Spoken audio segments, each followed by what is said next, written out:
What's going on, everybody, and welcome to another episode of the Comedians of Entre Nos. You know what? I like when I come in and you're smiling, Orlando. I don't know what's going on with you, but I don't like when I got mopey, Orlando. Oh man, I'm good, man. I'm eating. That's pretty much it. I'm not But- eating. My wife is juicing, which means I'm juicing. oh wow. Yeah, that's how it works. She Oh, goes, how long are you guys gonna juice for? we just do 2 days. So today's day Oh, 2. Today's the crabby day. The I well, don't like this day. look, like back. So side, whatever. Anyway, I'm probably having a stroke. Look, so before I filmed my adorable Entre Nos, adorable Uh-huh. on HBO, streaming right now on HBO Max. Before I filmed that, I want to say like a few months before I started juicing, I remember Aida Rodriguez, which is actually going to be one of our guests, telling me like, "Yo, you're getting too skinny," because I was just juicing. You're And looking then spelt. yeah, Spelt. whatever. I can't spell that. You Well, got anyway, cheekbones. uh, anyway, so I remember after the taping, I drove to the Morrison with my friends and my wife and whatnot, and I just ordered the whole kids menu for me, like mac and cheese, pizza, little tacos, sliders, the whole. I wasn't able to eat anything. My stomach Uh-huh. has shrunk. Huh. I'm glad you're excited. Yeah, people are excited. We got a great show today. Yes, we do. Why was this in my notification? I'm not subbed. I don't know, Aurora. Why are you yelling at us? I don't know what's Yeah. happening. Let's bring in our guests. We got 3 badass people coming in right now. I'm excited to have them. Awesome. First up, she's got her own podcast every Wednesday on iTunes and YouTube, the @Wow Rude podcast. Give it up for Danielle Perez. Hi, Hey. Danielle. What's Hey up? guys, good to see you. Wow, welcome Good to to the see you party, too. man. I like she comes in, look, quarantine hair, and she's got the makeup done. We need to step it up, though. We need to step it up. No, There's a lot this of is shine there. There is a lot of shine. I love what I'm seeing. She came in camera ready. Yeah. Well, Camera I'm ready, not talking about the from the camera waist ready. I'm talking about the vibe, the energy. It's like just like the sun is shining through the window off to the side. There's a lot of like there's a positivity. plant. Oh, there's There's everything. Dude, legit flat screen on the wall. Look at that. Is that a wood? Does that door have glass? Is that it does have glass. frosted glass? I see what's going on in the background. Mhm. Oh, that's one of those snake plants that purifies the air around you. Hell yeah. I love what's going on, man. Oh, I you love could tell. it. You could tell Orlando's married because he knew what kind of plant that was. He goes, "That's a snake plant." Is Orlando that? watches HGTV. He's Oh. dialed in. he's Welcome, gonna Danielle. pull out my colors now. My Yeah. paint. We have Also a great on the show. Who else do show- we have, Eric? Also on the show, someone I'm a huge fan of. I follow her on social media, and she's just constantly just bringing the heat. She's on Sci-Fi's The Great Debate this season. Big it up, Danielle, Dani Fernandez, everybody. Hey, you recognize this snake plant back there? You see? Yeah, I saw it. Trying to I point. see it. I see it. Wait, I did you see guys it. get 2 for 1 at the same time? What's But happening? I have a couple of them, so We got the Danielle Danny special, the D special. the double D's. Mhm. Fantastic. But I'm loving the cushions above all. I love I have the way cushions. too many pillows. Yeah, but I love them. They look dope. There's a little vibe to them and stuff like that. The leather couch, a little bit masculine for me, but whatever. I'm not- Yeah, it's like, Not a going mix vibe, of though. feminine, a masculine. I just, need you I need know. soft stuff. I'm a soft Hey, by guy. the way, we're about to hit the summer. Leather is not good. You Yeah. stick to it if you nap. It's not good. Look, this couch has had many great memories for me specifically, so I'm gonna keep it. It's Like you've been on that couch and received like great news about shows. yes, that's or you- exactly what has happened on this couch. Fantastic. Oh, nice. Leather couches are perfect for certain things, and I'm just gonna hang on to my couch and not spill anything else. Oh, don't break the vibe. And last but not least, she's part of the Entre Nos family. She's a comedy sister to me and to Orlando. She's got her own show called True Serum every Friday, 12 p.m. Pacific time. Aida Rodriguez. What's Oh. up? What's up, Ida? What's up, Landy? What's up, Papa? Yeah, me and I Ida, was we too talk timid. to each other and we talk about Eric behind his back.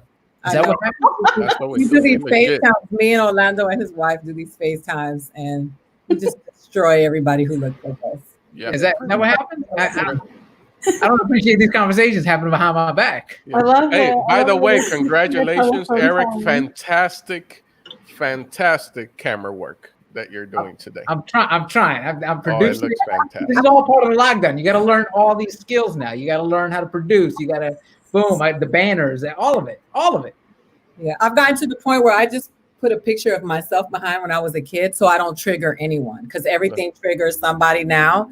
My artwork triggers people. So I'm just like, fuck it. I'll just put a picture of myself when I was. I'm triggered by Dani's leather couch. Look, I'm sorry. Okay, this is my Then you emotional really won't support like my couch. Gearhead. Where's That's a great name for it. Her There you emotional. go. Then you won't like that, Orlando. If you don't like the leather Oh, Jesus. I'm glad you just covered that up, Danielle.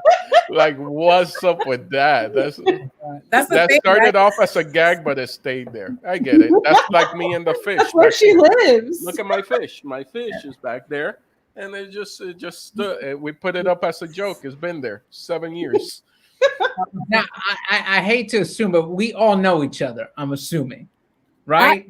I know everyone. I've never met Dani before. I've never met Yeah. Dani before. They're like I've next steered out of her way. Very aggressive individual with the leather couch. I'll tell you, dude. Eric, I am aggressive though. That's what you said. Like at least for good reasons. Good I'm vibes. Yeah. honestly shocked that Danny's Danny. a strong woman. I mean, you got 3 strong women on here, so I It's mean, true. I mean, you get to be aggressive. He calls me violent, and he's never seen me.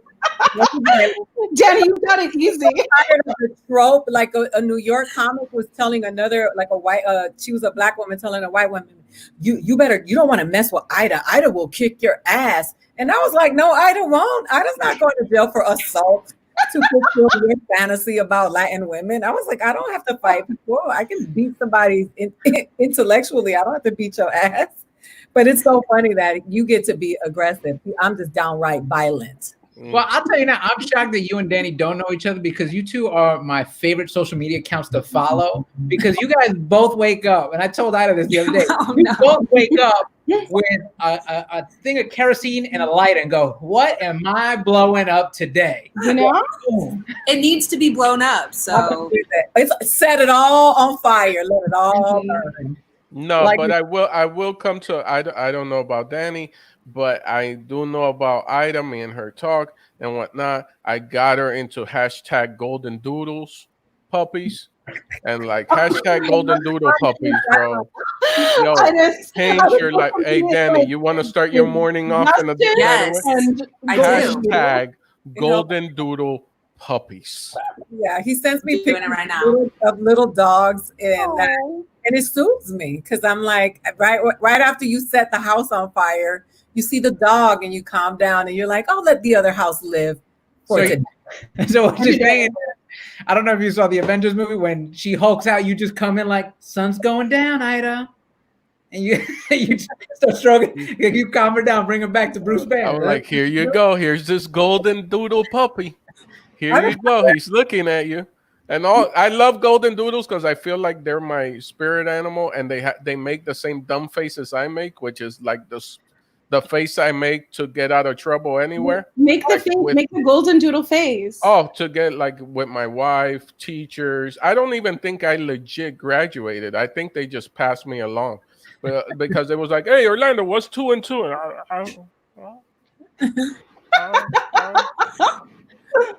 And you make little noises,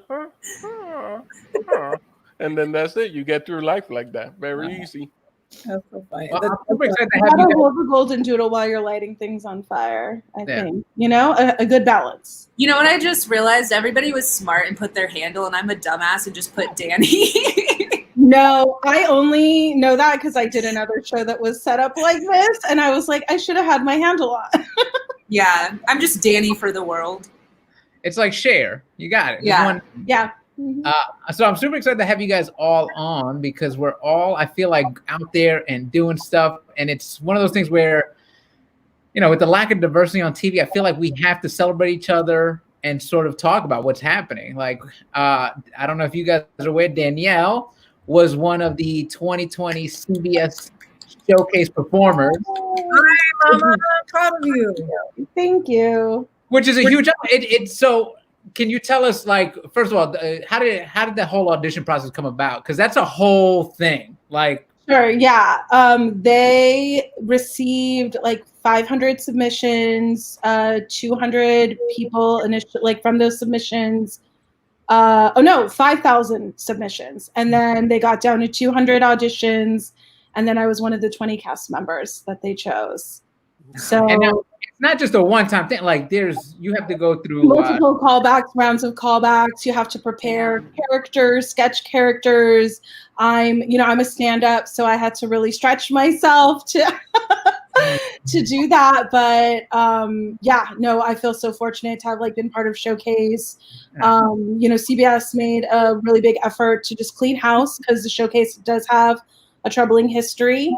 And so I think this year was the first year that since they've cleaned house, they really got to let us be authentic in the way that we wanted to be represented. right. Because the Showcase had just, I was the only physically disabled comic, but I was amongst like several Latinos or Latinx comics. And, there's like Asian comics, Black comics, queer comics, and they allowed us to make jokes that we wanted to make about the world and ourselves and how we're like perceived instead of tokenism. And so, it was really amazing.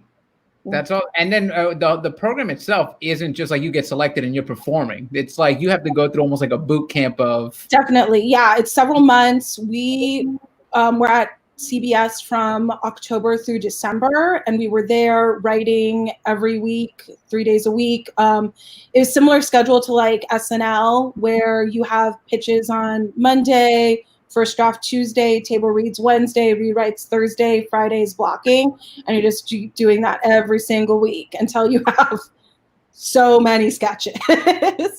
And then we got to the theater. We did it, the live show at the El Portal Theater. So it's like a big 500-seat theater in North Hollywood.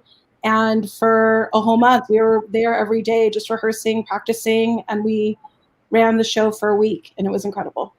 That's awesome. Yeah. And I definitely came out of it a stronger performer. Like, it just stretched me in ways I didn't know that I could grow. Yeah, but that's I think like that's new tools in your toolbox. Definitely. Yeah. Nice. Yeah. But I think the whole point is like it's a casting showcase. So they invite industry like showrunners, managers, agents, studio execs, and casting. So it's like, and it happens right before pilot season. So I was ready. I was excited. I was the first to book out of Showcase. So that's awesome. Yeah. But I think that's very much needed, because sometimes stand-up comics will go like, I don't need to, I'll just figure it out. And you're like, no, we need to sharpen those tools, because when we get those opportunities, you don't want to be unprepared, because the last thing you want is the industry to go, we saw them, they weren't prepared, we're good, And especially being a person of color, like those opportunities are just even less than. I mean, like for anything, if you have a big show, you want to prepare for that big show. You have an audition, you want to come prepared for the audition. Like, comedy is a tool, right? With acting, with stage performance. I'm not starting from zero, but recognizing that there are things that like I need to learn, and there are ways that I need to grow, I think is important. And, you gotta put in the work. Especially now, we don't have road work. You better learn how to make a sketch. Right? You gotta go on the road right now. Like, you can't do it. You have everyone's now. It's like, I hate editing. Now I have to learn how to edit, how to do my own sound, do my own lighting. It's like, who's gonna come over and shoot a sketch with me? Who's going to die over coronavirus for some sketch? Like, I got to do it on my own. I'll do it. I know. I was like, I'd go over there. Yeah. I was going to say, I'm so upset that I had to learn TikTok. Like, I just don't want to add another thing on my belt. I just want one thing, like either Twitter or Instagram. I really don't want all the things, but I'm out there making dumb videos. It's like everybody. We have a real good friend of ours, a grown man by the name of Edwin Licona, who's on TikTok. And he's the producer of Entre Nos. This grown man is on TikTok. And it's like he has a lot of followers. Orlando, he called me today to let me know he's crossed 10,000 followers. He was very excited. Who's laughing now? Another goal. Yeah. Goal. What does that even mean? I don't know. More followers on TikTok. Yep. I feel like I have -7 followers on TikTok. I'm like, nobody's trying to fuck with me on TikTok. I have it. It's just parked. I just have it just to have my name there. But but a real good friend of mine, a grown man by the name of Edwin Licona, has a TikTok page.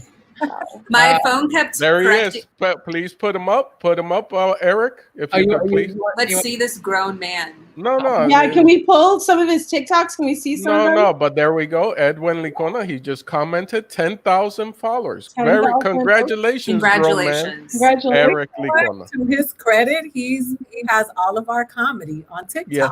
Yes, he does. People Yes, are performing our jokes, Yes. and I only know because Native Americans took to my joke. Hell yeah. But they started all doing my videos, and he was the one that showed it to me because I'm a little tired of white women, so everywhere I go, I try to avoid them at all costs right now. So, and I like a lot of them, but I just think right now that we're exhausted. All of us are exhausted. Truly. Yeah. Ida's a Terminator sent here to kill Karens. That's her job right now. Let's not downplay, Dani. I know you were like, "Oh, I had to learn TikTok," but let's not downplay the stuff you've done. You sold a show to HBO Max. I did. Yes. I'm doing it with Roy Wood Jr. He's the one that got a hold of my script. I wrote this script. It deals with mental health and was a dark time, a period that I was going through that I ended up writing a comedy script about. And I submitted to write for a show of his on Comedy Central. And he was like, I love this script so much. Like, I want you to write on my show, but also I'm going to give this to my manager because I think that we can make your show. So I really credit him with being a mentor and getting his hands on the script and really pushing for it. So we pitched it all over town, and HBO Max was the only one that got it. Because as comics, like, we joke about, I don't do stand-up anymore, but back when I was doing it, it was like we would joke about really, really dark things. And in this, she survives a suicide attempt, which is something that really happened to me when in my early 20s. And I joke about it, and I joke about a lot of the mental health things in my life, and I find it a great coping mechanism. I don't think it's therapy, because I think therapy is therapy, as someone that's been in therapy for a really long time.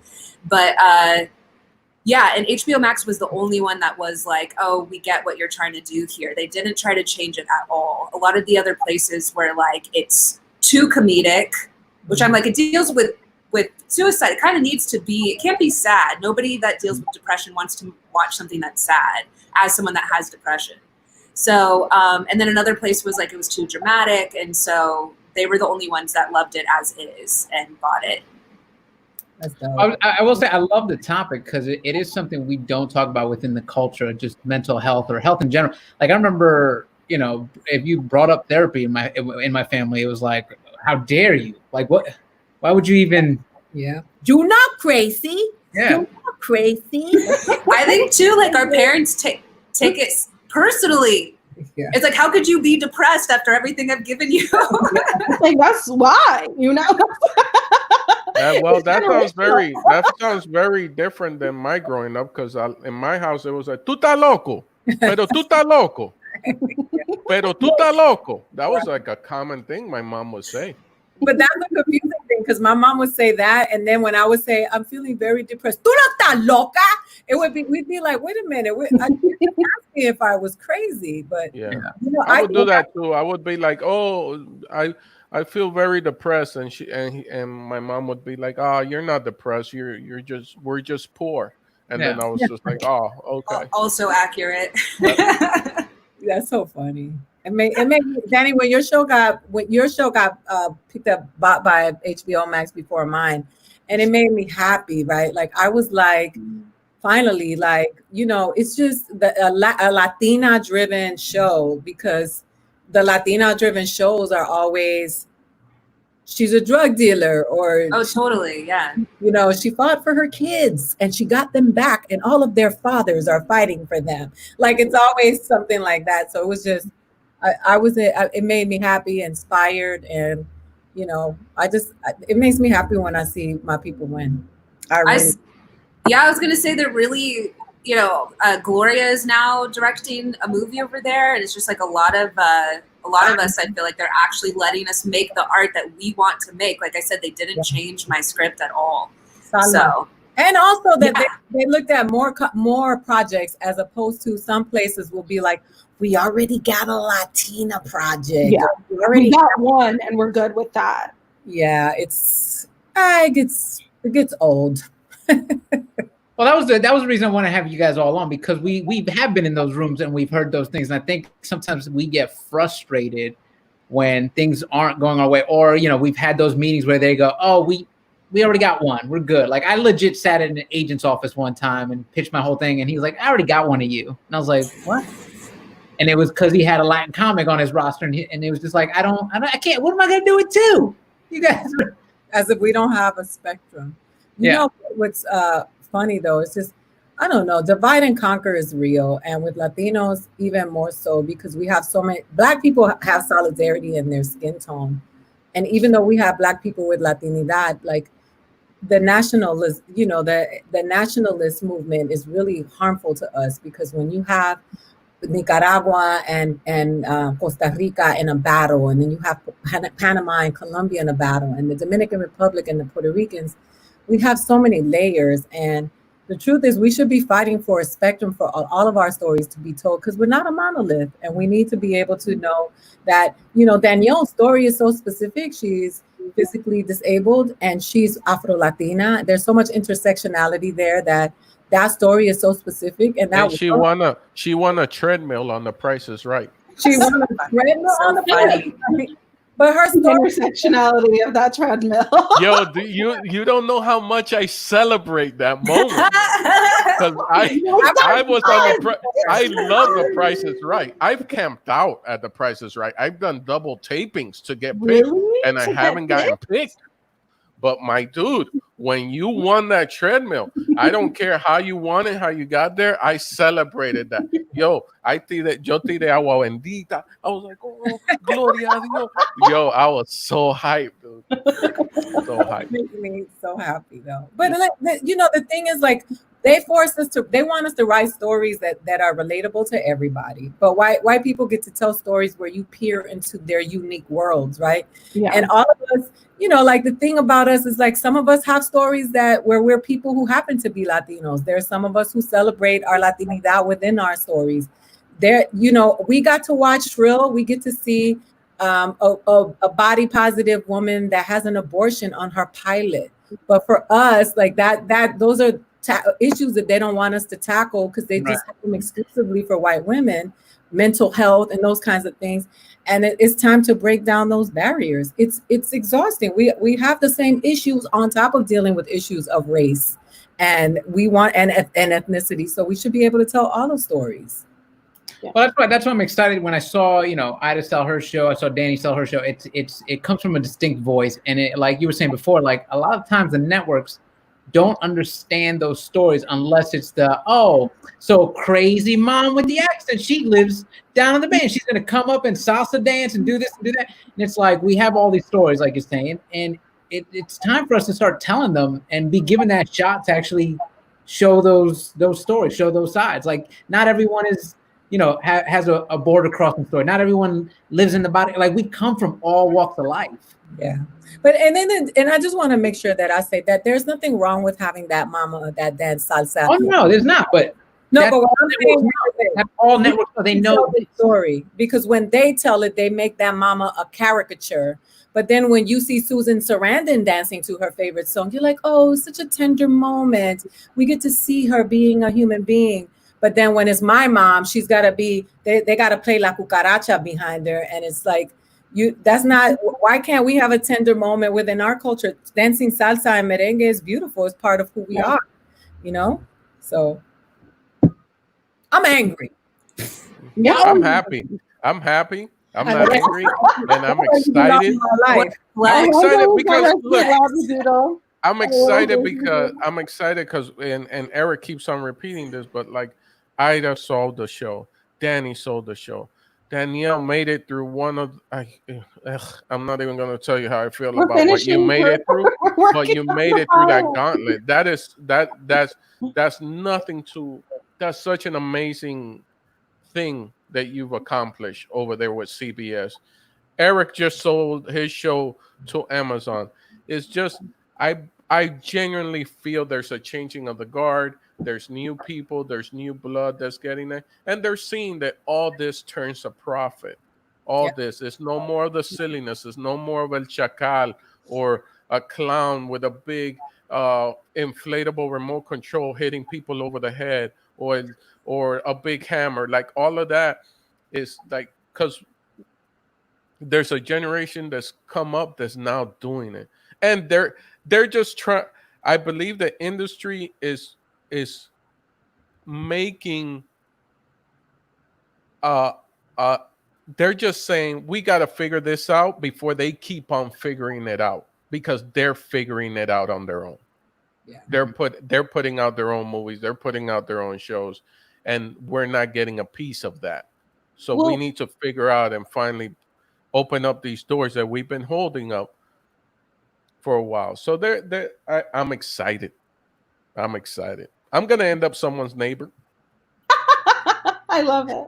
There's the pitch. There's the pitch. Orlando, someone's neighbor. So now, Dani, are you originally from LA? Yeah, actually, like both my parents went to school. They met in San Diego, and that's like kind of where I wasn't born there. My dad randomly accepted a job in Kansas City, so I have Kansas City on my birth certificate because they were there for a year and made me. But I also lived in Texas for like a decade, for like over a decade. So kind of, and I have a lot of family in San Antonio, and so kind of all over. Like it's hard to say. It's between here and Texas. Texas, I was there for high school and college, so it's kind of like hard to say what molded me more. Yeah, because I will say you were an LA girl. I was born and raised. You intrigue me because you're like, I know it sounds like, oh, this is how Latino should act, but like you Comic-Con, you're sci-fi, like you talk about comic books, like you're like, in my family that was frowned upon. Like if I wanted to buy comic books, it was like, what? You want to buy that? Like, how did that come about, and how did your parents help either nurture that, or were you sneaking? Oh, they definitely didn't nurture that.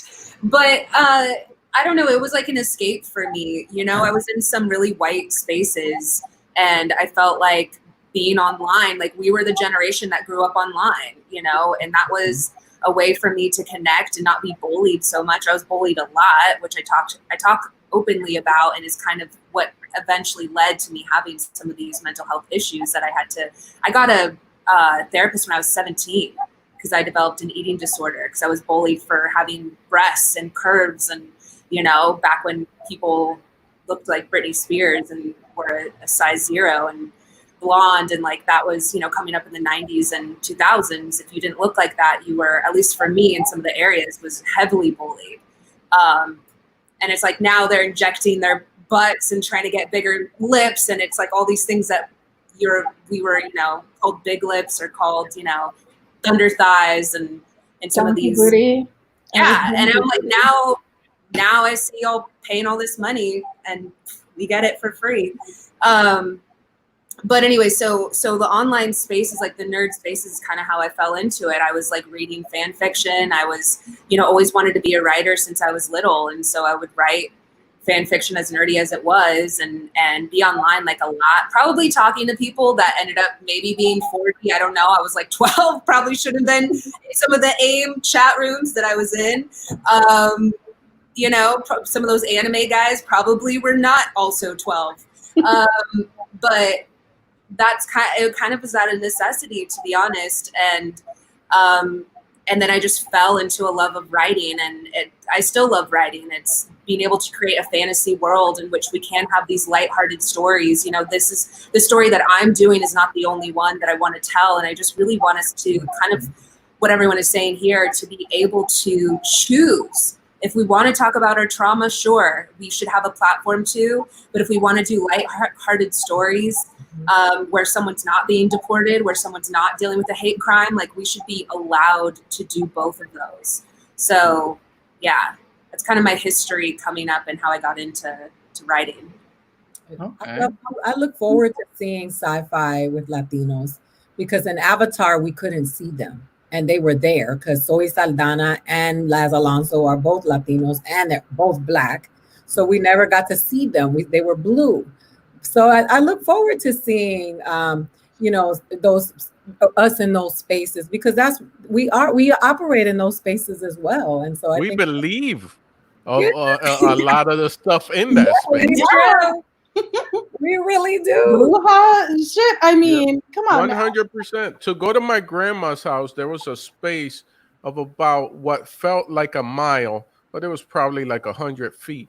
And you never wanted to go by that space once the sun set, because there was a witch that lived in between those 100 feet. There was no house there, but the witch would come there and snatch you away. Dude, you know how far I would have to walk out of my way just so I wouldn't walk that 100 feet? I believe all that stuff. Show me a chupacabra, I probably believe it. We're magic. We kill magical realism. We operate in those spaces. If we just have more platforms and more openings, like Water for Chocolate is magical realism. That's magic, and we do believe in magic.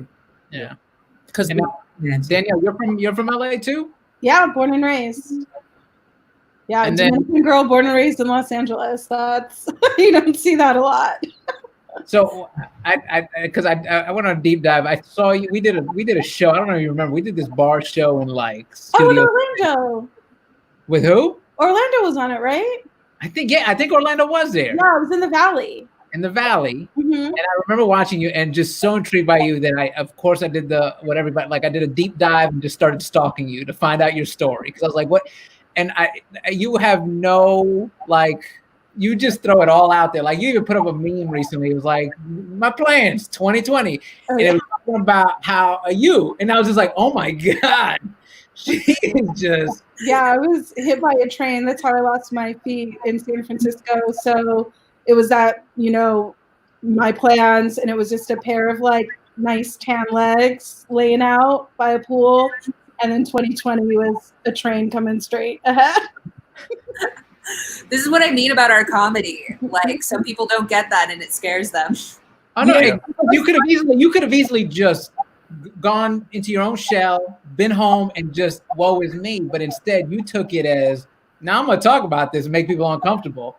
Yeah, and she mortified. Look, I produced a show at Sundance. I had Danielle and Monroe Martin, Orlando. So we have foster care and physically disabled in the house. And those white people in that audience were petrified, because they were like, can we laugh at this? It was so funny to watch them be so uncomfortable. Yeah, Danielle actually has to give them permission. First of all, before I start, you can laugh at all these jokes. These jokes are just jokes. They are jokes. No. I did lose my legs. I did. I did roll up on here. I did roll up on y'all. It was magic. And then she was like, and are we going to the after party? They better have a ramp. Yeah. Let them know. No, I can't wait till she gets money, and then she gets those NASA titanium legs. No, okay. When I get money, it's gonna be those. It's like a box, and then they hold it up. It's like multiple people, and then they just carry me around. That's right. So now, wait, did you start? Were you doing stand up before that or after? No, I lost my legs when I was 20, and I started doing comedy when I was 30. So there was a whole 10-year gap of just living my life. But I also think just getting to know myself as a person. I think that some people start really young, but starting when I was 30. It's like I'm a 30-year-old woman. I've lived a life. I've had experiences, and I've had time to be comfortable with myself.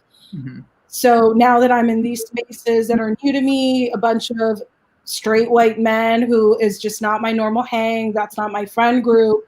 I can come in and be okay being me and not be intimidated by being the only disabled person in a room, one of very few women, usually the only Latina woman. Yeah. That's beautiful. That's the wonderful thing about, I guess, all of us with stand up. Like, wherever we go, we don't need to feel intimidated. We don't.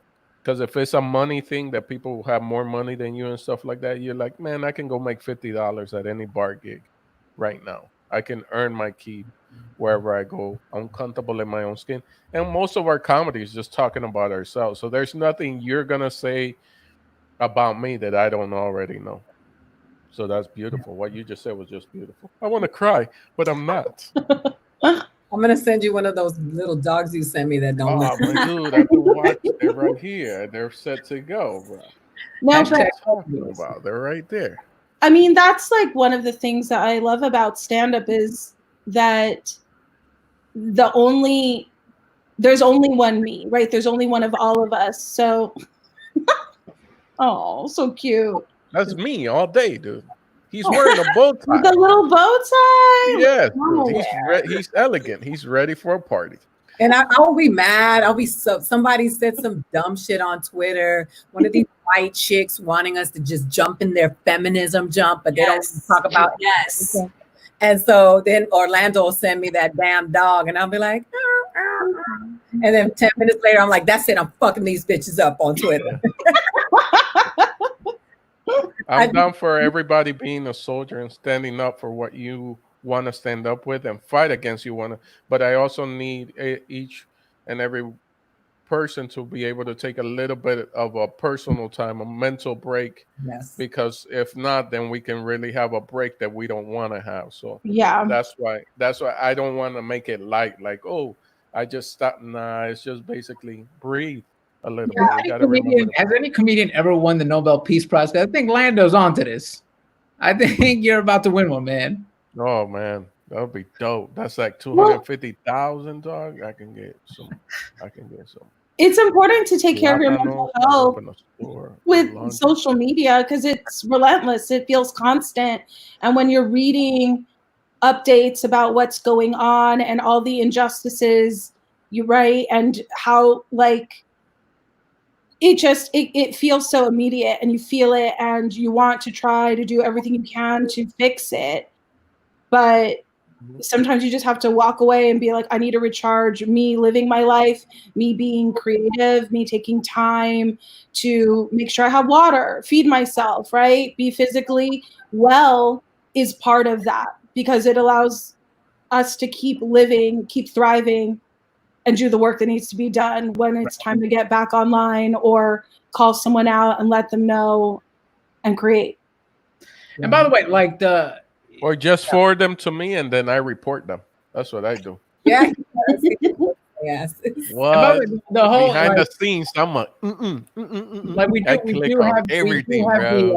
I'm shutting you down. We have stage where we can tell jokes, and right now that's been taken from us. And like, I love that we can create and sort of voice our opinion, but it also can be, like I have phone calls with Aida all the time. I'm like, why are we doing this? Because sometimes those chips are also stacked up against us, and then with everything else, it's like it can get frustrating.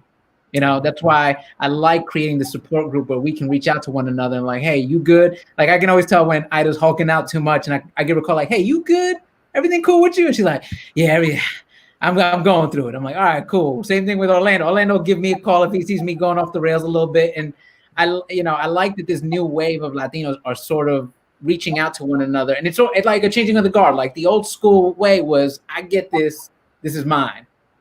Out. And you don't see that network with that older group, Well, I really that old divide and conquer, what Aida was talking about, that old divide and conquer. It's like kind of like you just, the other day I was watching this Malcolm X documentary, and it was just like, I was like, how can you sell out Malcolm? And it was just like, just over a paycheck. That's how they sold him out, over a paycheck. They just wanted that money. That money was more important than the whole community moving forward. It was just like, so it happens within us, we within comics, and now like you guys, if you know me, like if anything was to pop for me, if I get a show personally, I'm gonna get so many people When? their SAG card. Yeah, you have to say It's ridiculous. When you get your show. Yeah. Well, I don't know if I want to do all the work. I kind of also like being the friend that drops in all my friends' TV shows, right? Right? I go into Dani's show, I do a couple of episodes, fuckata, I go home. I go into Aida's show, a couple of episodes, fuckata, I go home, dude. No one's depending on me. I don't have a crew to worry about. Oh, que fulanita, you can't fire her. She just got pregnant. But dude, she can't read. Like, what are we gonna do? Like, I don't gotta worry about none of that. It's Orlando, come here. Your lines. Blah, blah, blah, blah, blah. Boom. Cut the check. I love you. I go promote. We need you on this. You know, I appreciate when you call me, because Dani, I suffered from various self-destructive eating habits. I was anorexic. My best friend was bulimic. We grew up in the hood in Miami, and nobody ever thought that it was real for us, because anorexia and those diseases are perceived to being white girl diseases. And so white girl disease. So we were struggling with this body dysmorphia and these image issues. And we never had a word for it, because nobody ever processed it as being that for us. And when I was modeling, like, I got down to 117 pounds. I'm 5'11". I looked like I was dying, because I was starving my body. And I think it's so important for us to have conversations like this, because the thing with our brown bodies, they are so objectified so much. And they talk about us in this context that we're either over sexualized, or we're just objects. And we are, in addition to being undocumented or being Afro-Latino, we have all these things. And so the community has been so important to me. And, for me, like, this is a movement. Like, I've never been that narcissistic to only want to be the only one at the top. So for me, it makes me so, like, I'm confused when I see a generation before us that threw so much away when they could have had some sort of solidarity and power. And so I am, I'm not 20, but I love the Gen Z kids, because they're not taking this bullshit from anybody that our parents were programmed to have to digest and accept. And so I need a community. I need you guys to win, because when you win, I win. Whether my show goes or not, I still win, because there's an image of someone who looks like me on television that doesn't make me feel like I got to go throw up my dinner. Yeah. Aida Rodriguez, 2020, everybody. She's running for office. Yeah. No. No. It would kill me. That's why I'm so thankful for, especially with stand-up comedy, starting in Los Angeles. It's crazy that so often I am the only Latinx person on a lineup, straight up. It's like, do we know what the population of Los Angeles is? Is a lot of Latinos. Oh, yeah. And it's ridiculous that in comedy in LA, I'm so often the only Latinx person. And when you are the only one, it doesn't allow for that community. We're not allowed to spend time together, to exchange information, to have that fraternity. They keep us separate on purpose so that we're all fighting for that one spot. And I'm really thankful to shows in Los Angeles like Spanish Aki Presents, which is an all Latinx improv group. And then they bring in stand-ups, they bring in musicians, they bring in all kinds of entertainers like that are Latinx to build community. The Latino vote, it's all Latinx comics coming together, like, but having that time together where we can just connect, have fun, be on stage, have a shared language. You know what I mean? Like that, finding that community and just keeping those relationships, I think, is so important, because we like Aida said, it's like we rise together. It's not about one of us succeeding, it's about all of us succeeding. Yeah, I wanted to just go ahead. No, go ahead. I was going to say also from me just being in writers' rooms, it's like it's exhausting, because not only are we living with racism, but we're brought in there to speak on specific characters. And when we do, we get pushback to me, it almost feels like gaslighting. To not only am I sharing this very vulnerable experience so you can make this character authentic, but people in the writer's room will tell me like, that doesn't really happen. And it's just so frustrating. If there were more of us in there, then we wouldn't have to fight constantly, and you wouldn't have some of these stereotypical roles that continue. And like we said, it's not that you can't have a certain role. It's just, why are they only allowing us to tell that role? Because they like it. Because they're, you know, it makes them uncomfortable to see us in power. It makes them uncomfortable to see those lighthearted stories that aren't wrapped up in trauma. To them, it's more digestible, I feel, to see us in pain. And yeah, it's just, it is everywhere in our industry. It's every aspect of our industry. Yeah. But again, I feel like we're changing it. You guys are personally all doing, you guys are doing amazing jobs, everybody in here. And the most important thing that's happening that gets me so excited, this is what gets me giddy, is that we're all sharing it. We're all talking about it. Look, I didn't even know that show, The Baker and the Beauty, existed. I really didn't know that show existed, but Eva Longoria tweeted it out, and then Salma Hayek came out with it, and then I was just like, "Oh, the veterans are coming out." Understand that these people, usually the Evas and the Salma, they were like in another planet type of Latino, Latinx. They were in another planet, but now they're like, because they're seeing the younger generation do it, so they're like, no, that's right, my people. I forgot about this. I forgot that I'm supposed to reach back, and they're doing that. And I don't know if they're executive producers or whatnot, but man, I'm enjoying it, man. I binge watched the whole show, and I'll stand up for it. And I'm like, I hope they get a second season. I'm there with them, you know. But now we're there. So when Dani's show comes out, I'll be there, Dani. When Aida show, I'll be there on social media, whatever my platform can do.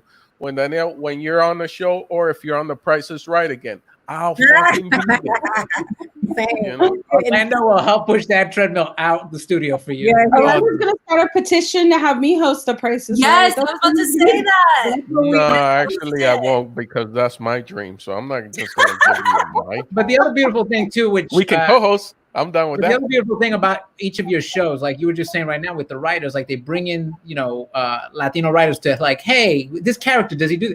You guys have already made it different by being the creators at the top. Yeah. So you guys are going to handpick your writer's room to reflect the stories you're trying to tell. I think a lot of times, and it's a problem, we need to make those changes at the top, because you'll see a lot of Latino shows that get greenlit and go, and it's usually a white showrunner. And this is not a knock on them, because they help us get that opportunity, but that's got to change. That's why there aren't a lot of Latino showrunners in Hollywood, because they're not given those opportunities to tell those stories. I have a white showrunner, but I'm a co-creator and a co-writer, right? Yeah. So, and I'm not just sitting there letting them tell my story, because I was an Iranian woman who wrote one of the showrunners of Dear White People. So it's a team of us. There are three of us, but they write, I write, we write. I have final say on my story because it's based on my life. And the only way that I'm going to have the opportunity to have to be able to throw that rope back is this was my way in, because I couldn't get a Latino showrunner to, I have more luck with Black people in Hollywood than I do with Latinos. So I was fortunate enough to have this team where I said, look, I got to tell my story my way. If you want a token, you want somebody to sit here while you tell people my story and then hold me accountable for failing, we're not doing that. Right. And so so now that I have some equity for my next round where I'm able to just be my own showrunner, then I can bring aboard other people. But the last generation behind us didn't do that. No. What happened was they kept teaming up with white people and filling their rooms up with white people. And then they kept thinking that white is right. But then when those white people tell the stories that they're incapable of telling when it comes to us, they hold us responsible for the show's failing. Mm-hmm. So now we're changing and I agree with Orlando, it's changing. The narrative is changing, but it's because these 30-year-olds are saying, I'm doing it my way. It doesn't have to do with the generation behind us, because every time somebody would get famous, they will hire a white executive to run their production company. And the writers' rooms have been so void of people, of Latinos. It's been now we're really trying to play catch up. Yeah. And but it isn't going to be hard, because even then, like you just said, they hired a white executive. So what does that executive do? He's not. They're not quick to give breaks. So hey, I'm hiring all my friends that I trust, or they have my vision. They don't worry, and hopefully, no. I like someone like you, Ida and Dani, like both of you. I don't feel like when you get in the room and they ask you the question, or someone like Erik or myself, we no longer need to be scared. Oh, Right. this is the only shot I'm gonna get. Yeah. Because like I said, the flip side of this coin, which is the industry, I feel like they might be a little bit worried. Right. They're like, Orlando is dumb enough to invest $250,000, shoot 6 episodes with $250,000 on the low in Miami with no state income tax, and put it up on YouTube for free. You know, he is that dumb, and I probably am. And I hope anyone that's watching takes this home with them. Like, we've all, like, you know, and it's taken time to learn, but we're all saying no. Like, Ida, you know, you're writing the script, and I'm sure they've pitched you stuff where you go, no, we're not doing that. Same thing with Dani, where you brought in that script, and they were like, oh, it's too funny. Can you? And you, no, like, this is the story I'm trying to tell. You know, like I did the same thing with the Amazon show, and that took time, because when I first got to LA, it was like, oh, you got to dance. And I was like, well, I got to dance. And it took time for me to go, no, I don't, because no one else is dancing. So why should we have to dance? And we're not getting those same opportunities. So, like, I hope anybody watching, like, you know, stick to your guns. Like, honestly, I would say it's just being surrounded by untalented white people. I'm not kidding. It got to the point where I was like, no, you're willing to take a risk on this, like, you bought this show, that will make you have more confidence as you see some of the stuff that they're making out here. And you're like, you can take a risk on my show then, because it's better than this. It's more authentic than this. And you're putting up this crap. And this person who, you know, a lot of times when I think of like showrunners or directors, the people that they allow to direct things, we're seen as more of a risk, right? We have to come with so much more experience. And yet they'll let someone that made one indie film, you know, a white guy that made one indie film, they'll hand him an entire franchise. Yeah. And so we just need to start being like, no, you can take a risk on me. You can make this show. And my friends, like, same thing with arguing or fighting for staff writers, right? It's like, well, they don't have enough experience. Well, how are they supposed to get it? Right. You got to allow us in to let us be staff writers, let us be co-EPs, bump us up to showrunner. You know, you got to allow us to do that. And we're not a risk. Like, I feel like most people of color are better storytellers because we've lived through more stuff than they have. There's more layers to us. I'm about to say there's more onions. There's more layers to us. And we're not, I don't feel like nobody's dumb. I'm not going to go and hire my cousin. Relax, Daddy Yankee. I'm not going to hire my cousin is a criminal. I'm not going to hire him. He doesn't know how to spell. Yeah.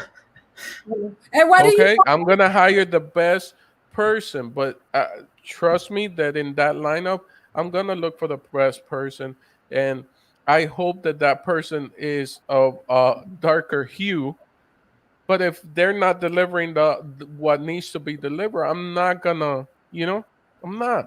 But like to what Dani was saying with like, yeah, you see what gets made, what gets greenlit, what gets like, for me, is going out on auditions, reading scripts, auditioning for parts. And I'm like, someone got paid to write this. Yes. That is bad. Every week I get to actually see that, to like go out for pilot season this year, read pilots and be like, what? Like, people, they wrote it, they bought it, they're making it. Like, that's crazy to me. And to just get over, I have a lot of imposter syndrome. But to get over that fear and be like, no, I am good enough. I'm qualified enough. My stuff is funny and of value. My stories they need to be shared. And frankly, the best stuff doesn't always get picked. That's the truth. Like, think, you know, this like lie that it's the best of the best, only the best of the best. And it's like, I'm seeing these guys. I know these guys. I'm reading their stuff, and it's not the best of the best. Right. I've gotten some auditions. I was gonna say that were so. Was so angry. I had to look them up on IMDb. I'm like, who wrote this? I am.